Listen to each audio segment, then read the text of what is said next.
Hi everyone. ఈరోజు నేను 4 to 5 years బేబీకి లాంగ్ ఫ్రాక్ని ఎలా కట్ చేసుకోవాలి అనేది ఇక్కడ నేను చూపిస్తున్నానండి. మనకి ఫుల్ లాంగ్ ఫ్రాక్ లెంత్ వచ్చేసి 30 ఇంచెస్.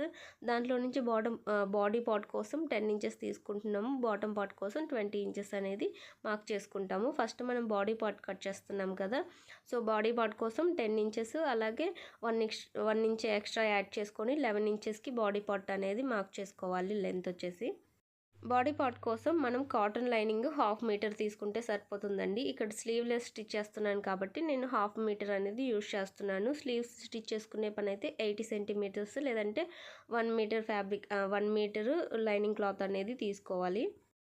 లైనింగ్ని నేను ఇక్కడ చూపించిన విధంగా ఫోల్డ్ చేసుకోండి. ఇలా చేసుకున్నారంటే ఫోల్డింగ్ అనేది ఒకేసారి ఫ్రంట్ బ్యాక్ రెండు కూడా కట్ చేసుకోవచ్చు. అలాగే హుక్స్ పట్టి కాజా పట్టికి క్లాత్ అనేది జాయిన్ చేసే పని లేకుండా మనకి ఈజీగా వర్క్ అనేది అవుతుంది. లైనింగ్ క్లాత్ని మనం 2 ఫోల్డింగ్స్ చేసుకోవాలి. ఇలా 2 ఫోల్డ్ చేసుకుంటే మనకి 4 లేయర్స్ అనేది వస్తుంది. ఫ్రంట్ బ్యాక్కి రెండిటికి కూడా మనకి ఒకేసారి కటింగ్ అనేది అయిపోతుందండి. ఇక్కడ మనం క్లాత్ని 2 ఫోల్డ్స్ చేసుకున్నాం కదా, ఒక ఫోల్డింగ్ వచ్చేసి హుక్స్ పట్టి కాజా పట్టికి 1 ఇంచ్ ఎక్స్ట్రా ఉండాలి. ఇంకొక ఫోల్డింగ్ ఆ 1 ఇంచ్ ఎక్స్ట్రా లేకుండా ఇలా క్లాత్ని అనేది ఫోల్డ్ చేసుకున్న తర్వాత మనము ఫుల్ లెంత్ వచ్చేసి 11 ఇంచెస్కి మార్క్ చేసుకోవాలి. ఫుల్ షోల్డర్ వచ్చేసి 4 ఇంచెస్ అండి. 4 ఇంచ్కి మార్కింగ్ వేసుకోవాలి. ఇలా మనము 1 ఇంచ్ ఎక్స్ట్రా ఉంచుకున్నాం కదా, అక్కడి నుంచి కాకుండా నార్మల్గా ఫోల్డ్ చేసుకున్నాం కదా, దానికి 4 ఇంచెస్కి అనేది ఫుల్ షోల్డర్ లెంత్ తీసుకోవాలి.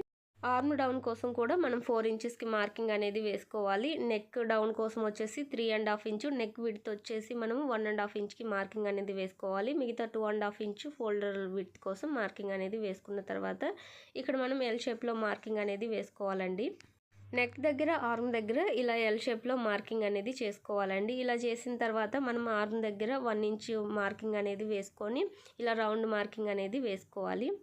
చెస్ట్ లూజ్ కోసం 5.5 ఇంచ్ దగ్గర ఒక మార్కింగ్ వేసుకోవాలి. అలాగే వేస్ట్ లూజ్ దగ్గర మనం 1/2 ఇంచ్ తగ్గించుకొని 5 ఇంచెస్కి మార్కింగ్ అనేది వేసుకోవాలి. ఖర్చుల కోసం 2 ఇంచెస్ ఎక్స్ట్రా మార్కింగ్ చేసుకొని ఈ రెండింటిని కూడా ఇలా స్ట్రైట్గా లైన్స్ అనేది డ్రా చేసుకోవాలి.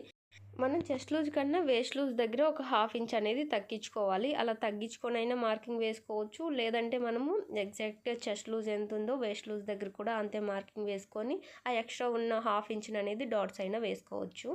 ఇక్కడ నేను డాట్స్ ఏం వేయట్లేదు, అందుకే 5 ఇంచెస్ దగ్గర మార్క్ చేసుకున్నాను. ఇలా మార్కింగ్ చేసుకోవడం కంప్లీట్ అయిన తర్వాత ఇప్పుడు మనము కింది సైడ్ అనేది అంటే స్టిచెస్ సైడ్ మనము 1/2 ఇంచ్ అనేది కట్ చేసుకోవాలి. ఇలా కట్ చేసుకుంటే ఫిట్టింగ్ అనేది సైడ్ నీట్గా వస్తుంది. మనకి వేస్ట్ లూజ్ అనేది 5 ఇంచెస్ వచ్చింది కదా, 2.5 ఇంచ్కి ఇలా ఫోల్డ్ చేసేసుకొని మనము 1/2 ఇంచ్ అనేది స్టిచెస్ సైడ్ ఇలా డ్రా చేసుకొని కటింగ్ అనేది చేసుకున్నామంటే మనకి ఫినిషింగ్ అనేది నీట్గా ఉంటుందండి. మనం